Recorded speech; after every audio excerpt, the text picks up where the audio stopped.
Hey guys, आज हम आप सभी को दिखाने वाले हैं एक बहुत ही खतरनाक दुर्घटना हमारे गाँव की। आज ये क्या बोलते हैं, हनुमान जी लोग आए थे यहाँ, इस पेड़ पे थे और यहाँ हम दो बंदर को लाइन मार दिया। यहाँ से पुल पे कूद रहे थे। ये बहुत बड़ा दुर्घटना है।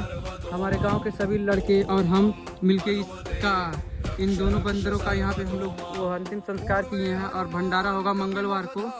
हम लोग बहुत दुखी हैं हमारे गांव में। हम सोच रहे हैं कोई भी विपत्ति ना पड़े हमारे गांव पे, इसलिए हम लोग सभी काम किए हैं जो हमारा धर्म बनता है, हम उस काम किए हैं। और बंदर उधर भी है उस पेड़ पे वहाँ पे। तब तक के लिए बाय।